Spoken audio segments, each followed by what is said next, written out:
sometimes. Shoot. Good morning, it's Monday, May 20th, 9 a.m. This is Get my Muscatine computer to come up. Supervisors. Call the meeting to order. First item on the agenda is to review the agenda. Move to approve as presented. I have a motion by Scott, second by Doug. Any discussion? All in favor, signify by saying aye. Aye. Opposed, the same. Motion carries. Item number 3 is receive comments from the public. Anyone here wishing to address the board? Seeing no one. Move to item number 4 is discussion of possible action to approve claims dated May 20th, 2019 in the amount of $2,352,338.93. I would move to approve. Motion by Scott, second by Doug. Any discussion? All in favor, signify by saying aye. Aye. Opposed, the same. Motion carries. Item number 5, related to the Information Service Director, Bill Riley. Morning, Bill. Good morning. First thing I'd like to go over is the help desk reports. 16 of the tickets were after-hour tickets, either before 8 a.m. or after 4:30 p.m. or weekends. Number of tickets is fairly consistent as what it has been. Department breakouts relatively the same. Ticket categories, we did have a few extras in the user administration because we had some users asking to have two-factor authentication enabled for their email account. So that just means we had to go in and make changes there. New users, and then we had some changes at the jail to how they're receiving, or which users can receive external or send external email, as well as some position changes. And then on the software how-to, we're trying to reclassify some of those things. When people call or email about questions, say for antivirus definition pop-ups being out of date or something, which is usually going to happen when their systems have been offline for over 24 hours. As well as those that have enabled the two-factor authentication, some of them wanted to set it up on a second PC in their machine, say at the receptionist's desk at community services. So that's why you're seeing increases in those columns over the last month. I believe one of The after-hours calls, so you've seen that percentage, is that pretty typical? Do you think the numbers are stable there? I would really have to go back and look at over the past year and figure out which ones were truly after hours. I'm going to guess that that's roughly the number that we're seeing on a monthly basis. Is that mostly user administration as well, or? Can be a problem, can be questions. We have deputies on second and third shift. We have jail second and third shift. So some of those, we have users that either work later or come in before we do. So occasionally we'll have some of those items. But I believe it's fairly typical, but until we really start breaking them out and tracking them, we're not going to have that information. So I believe we have an item on the agenda for the postage machine. Yep. Our recommendation is to go with the NeoPost.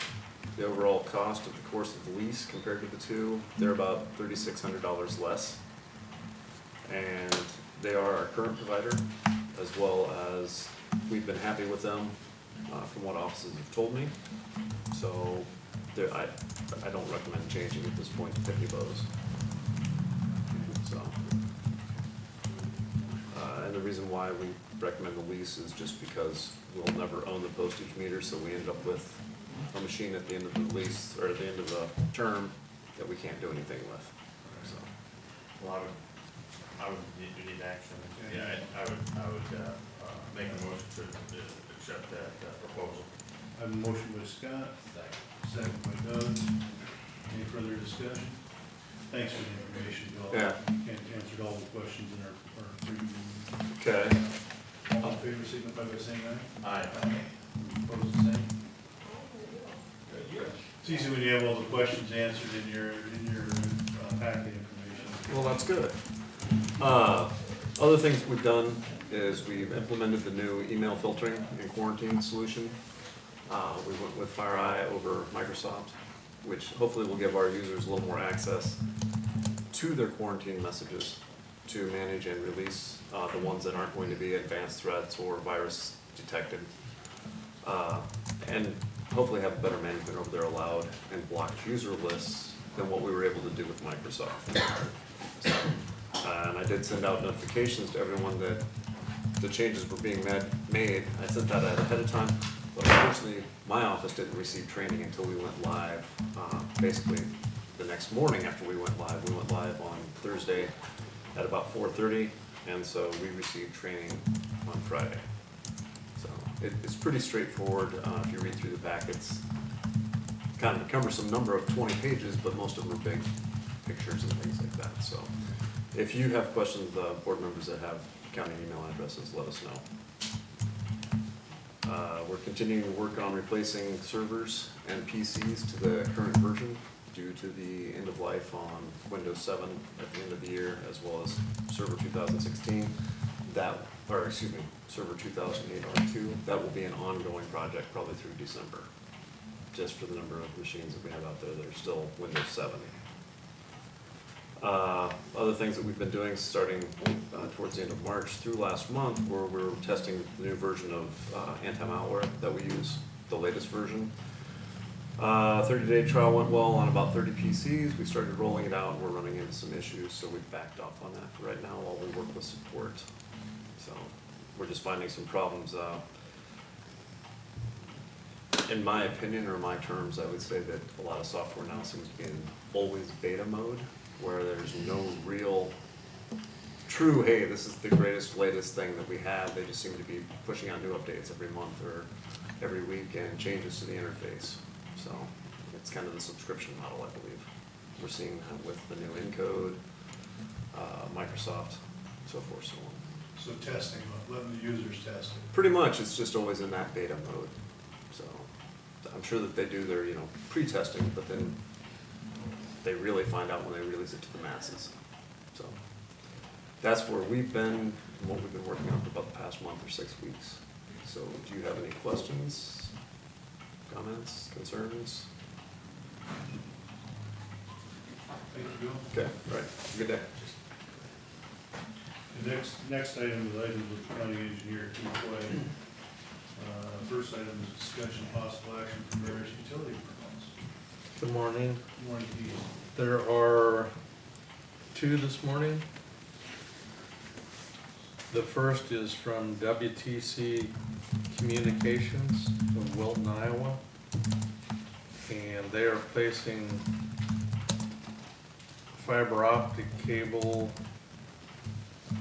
along a very short stretch of North Iset, just south of the county line, up to the Cedar Muscatine Road, and then going east for not a very long distance. So I don't know if they're replacing or adding on to who's served up there. But basically the west end of Cedar Muscatine Road and south a short distance too. And the second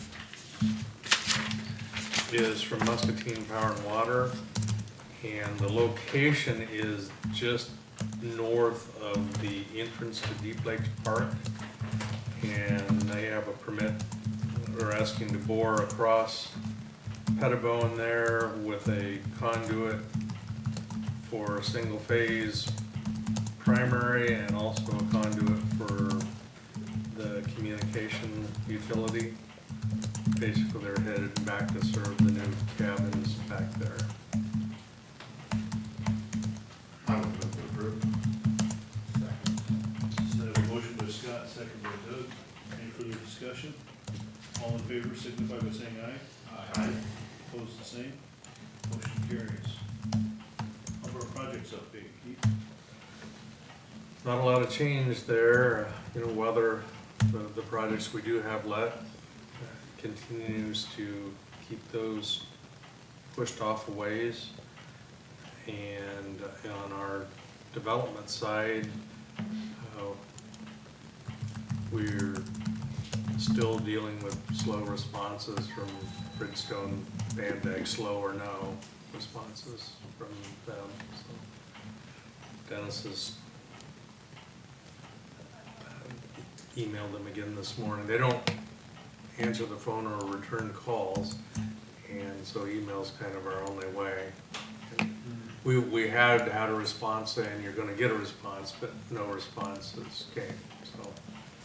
I'll follow up again. I've spoken to the manager out there, and he said he would follow up with them, but maybe forgot about it. Yeah, the last we'd heard, they said, well, their legal team, in a couple days, they'd have something for us, but nothing has came forth.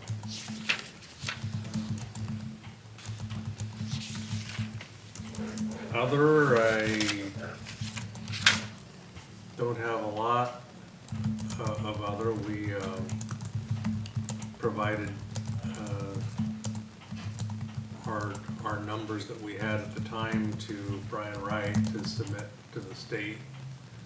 At the moment, we were well short of the threshold for FEMA to engage, but they might come look, and I think we've washed out another culvert over the weekend, so the western part of the county got hit a lot harder than here. So with Is that the one up on Thayer, Keith? yes, And that was due to the rains, or what do you have an idea, or? I believe that one of these mini rains, that it was undermined and then it just collapsed.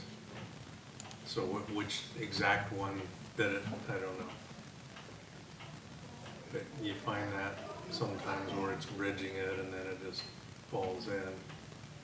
It was actually I don't want to say pleasant surprise, but often when we get a report like, there's this car eating hole in the road, you go out there and you have a hard time finding anything, and this was the real deal there.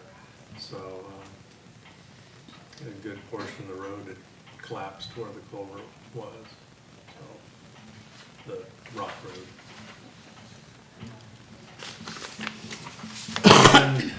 And the weather just keeps playing with us, doing much to the roads. So when it's nice, we're hard at it, but they're still too soft to start contract hauling. So it's what we've been moving with our own forces, which has actually been quite a lot, but we wish we could do more, but until the weather cooperates, we cannot. Maybe it looks like we're gonna have rain for the next foreseeable future, doesn't it? Yeah, the next couple of weeks seem to still be the active pattern. That's all I had. Anything else, Keith? No. Thank you. All right, item number 7 is discussion of possible action to approve a Class B wine, Class C, which is carry out beer, Class E, and Sunday sales permit for Casey's Marketing Company doing business as Casey's General Store number 2472 at 1334 Highway 22, Nichols, Iowa. I will move to approve. Second. Motion by Scott, second by Nathan. Any discussion? All in favor signify by saying aye. Aye. Opposed, the same. Motion carries.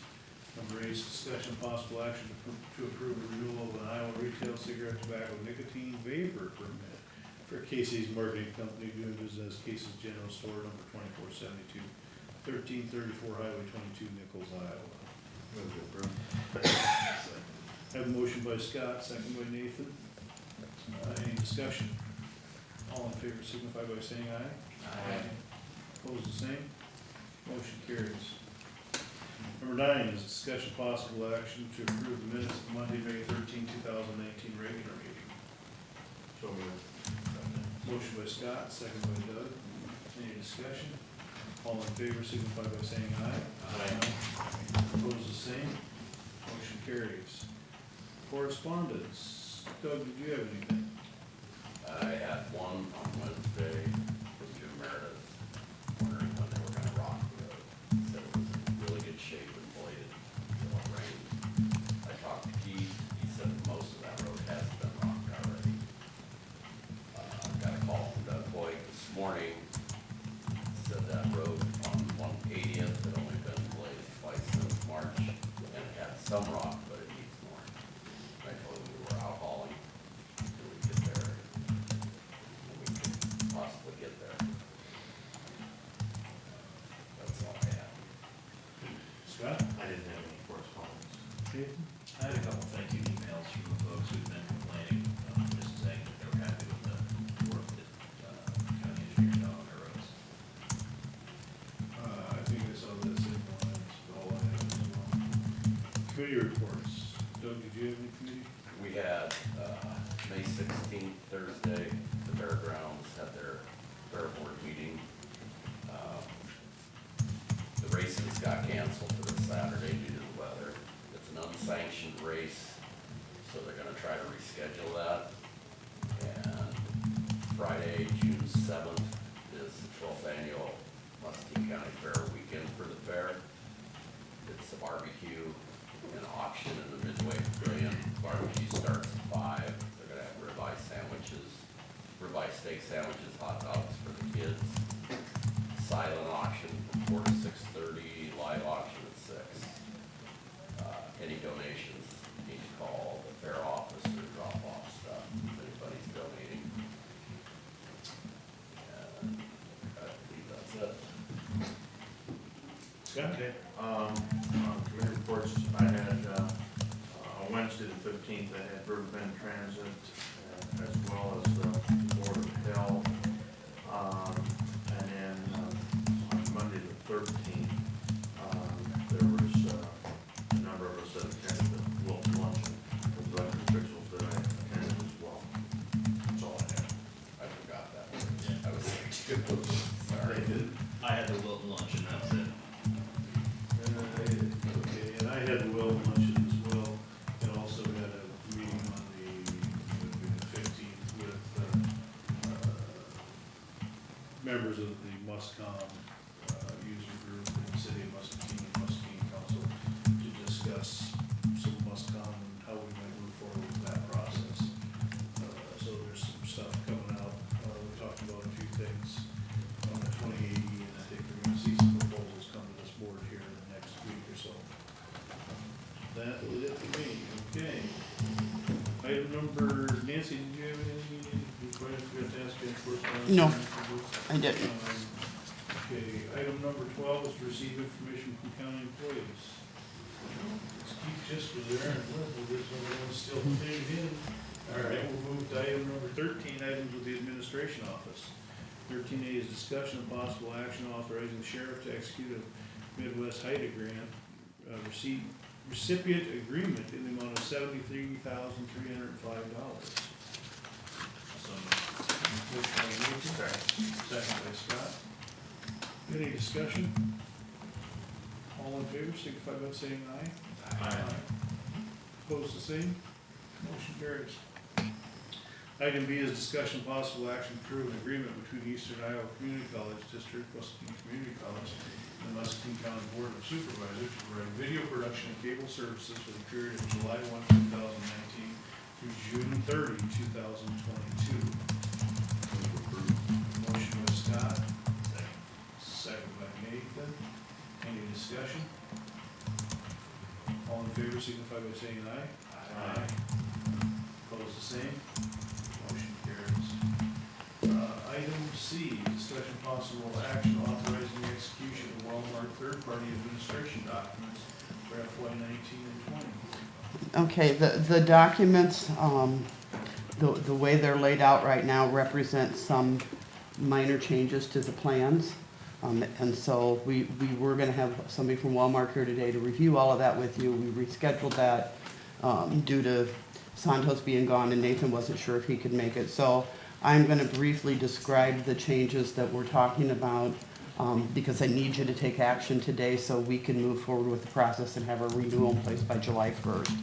So the changes that I've discussed with Wellmark and we're proposing to be made, the first one is to our dental policy. Right now,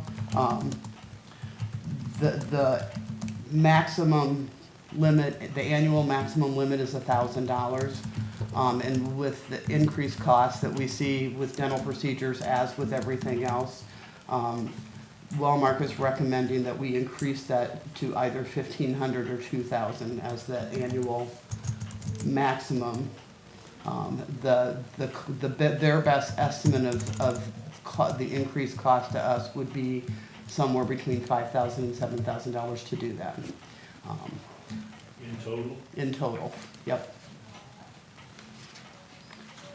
In our, just, I'm trying to remember, our dental balance is pretty healthy. Yes, yep, Our premium versus expenditure has been in pretty good shape. yep, we don't have any issue there. The changes to, that they're recommending for our health insurance is, the first one is to remove the common accident deductible. We have kind of an obscure clause in our current policy that basically when 2 or more covered family members are involved in the same accident and receive services for their injuries, only one deductible will be applied to the accident-related services for the members. This is something that's pretty much, Walmart has taken this out of pretty much all of their fully insured business, and they're recommending it for self-funded groups. It's not something that, I'm not sure that we've ever used that clause. The second change that they're recommending is to remove the Wellmark to Wellmark deductible credit. And what that is right now, if we hire somebody to come work for us, a full-time person that's covered by our insurance, if wherever they worked before, they had Wellmark insurance and they had covered their deductible, then they don't have to re-meet that deductible when they start work with us. Again, that is something that's pretty much been removed from all fully insured, all their fully insured business, and they're recommending for self-funded groups. It kind of penalizes us, because if we don't do that, because if somebody comes and works for us and has a major health issue shortly after they are employed by us, they don't have to meet that deductible. So we're fielding all that cost. Another change, I'm sorry, there was a second change to the dental that they're recommending, and that is that the standard accidental dental be covered for a 12-month period. Right now, if you have an incident happen that you have teeth damage because of an accident or whatever, our policy says we're gonna cover up to 30 days of service to get that repaired. And the way this works a lot of times is that's not done in 30 days. It's something that often takes longer, so they're just recommending that we change that to a 12-month period.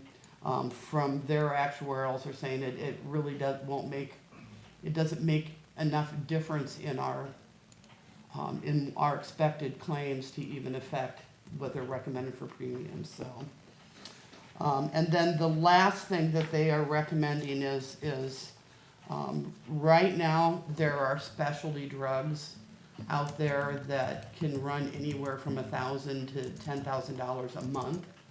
A lot of them are cancer drugs.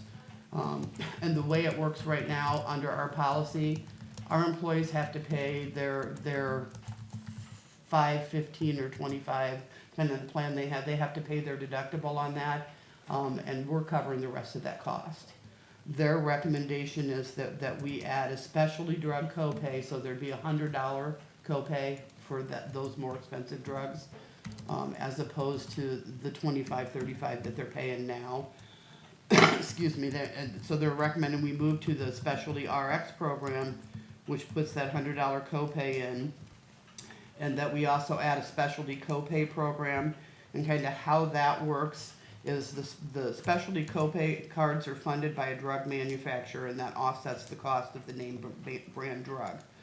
The copay card provides a direct-to-consumer incentive, which can greatly reduce the out-of-pocket cost for the patient.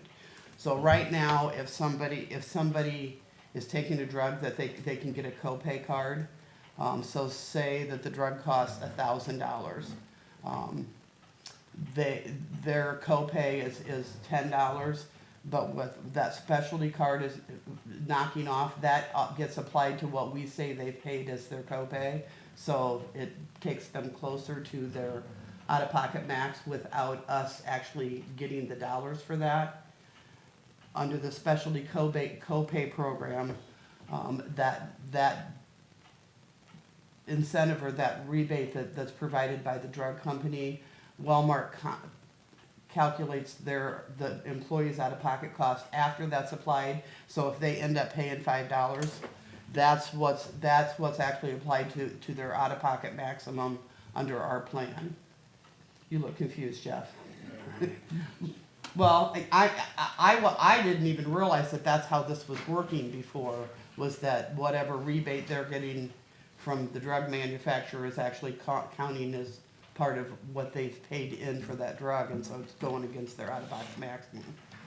That doesn't make a whole lot of sense to me that we would have been doing it that way.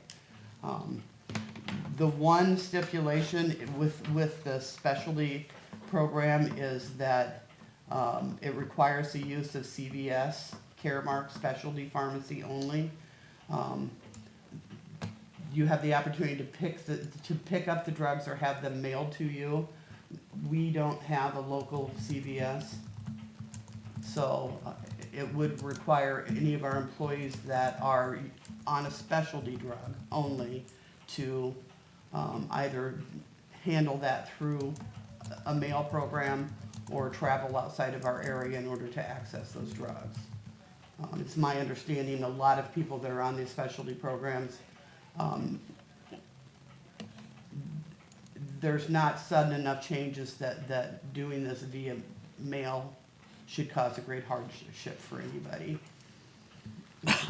So those are the changes that they're recommending that we make. You guys have any questions for me? I think a lot of people are going to the having drugs mailed to their home. A lot, yeah, a lot of people are doing that. A lot of people do that with their maintenance drugs.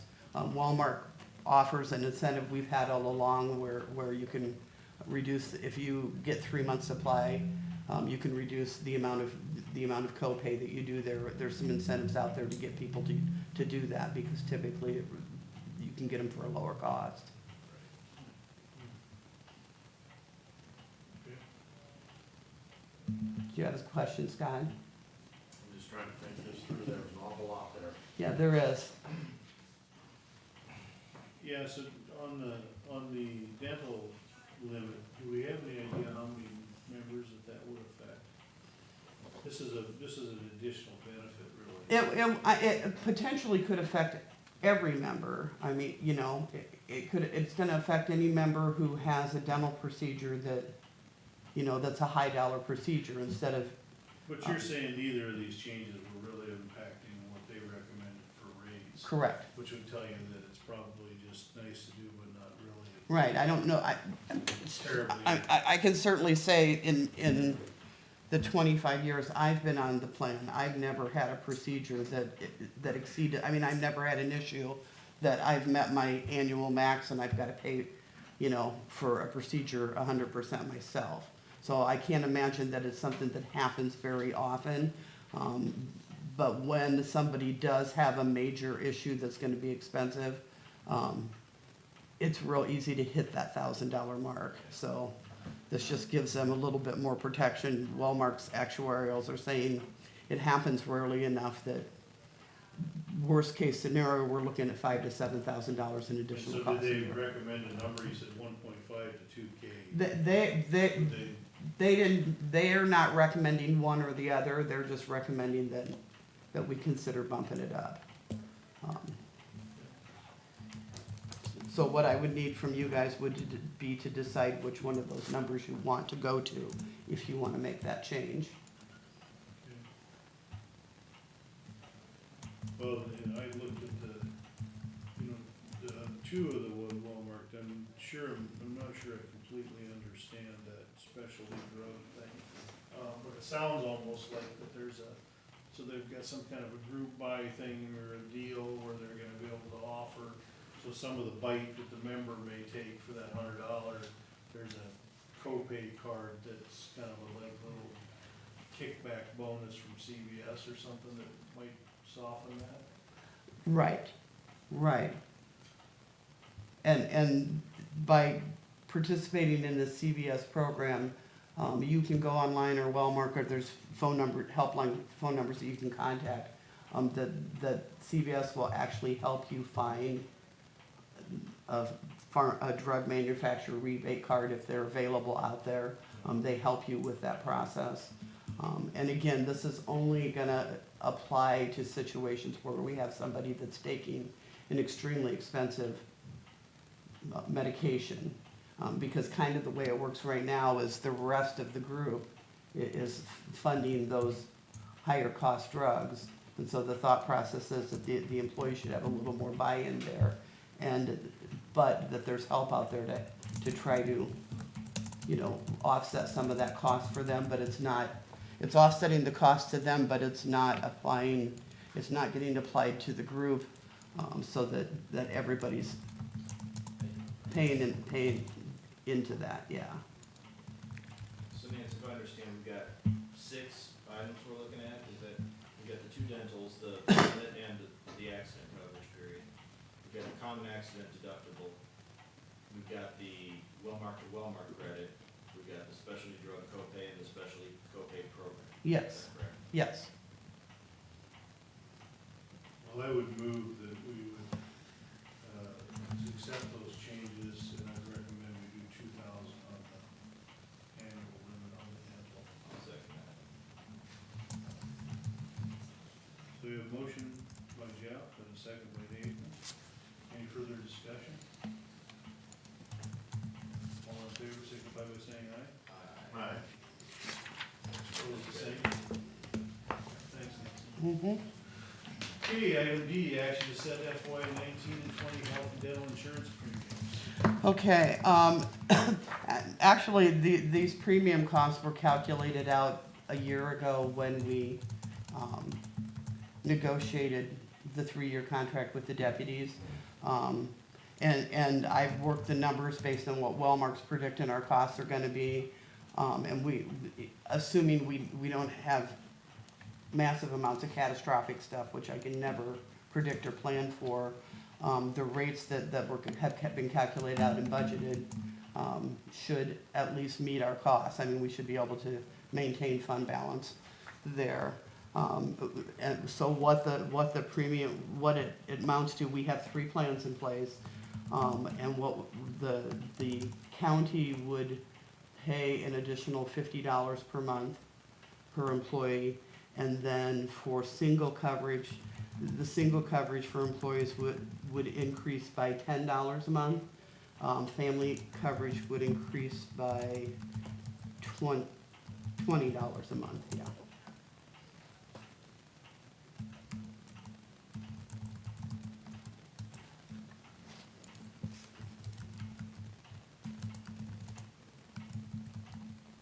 What kind of a percentage increase is that, Nancy? Just off the top of your head, employees, I think group and family coverage was, And part of that depends on what plan you're on, what those costs were, but, I don't know, what's $20 out of $550? 20 on 550? I can't do those numbers in my head anymore. 2-3%. Yeah, Yeah. that sounds right. Yeah. Should be worse. Yeah. I'll move to approve. Yeah. I'll second. Have a motion by Jeff, second by Scott. Any further discussion? All in favor, signify by saying aye. Aye. Opposed, the same.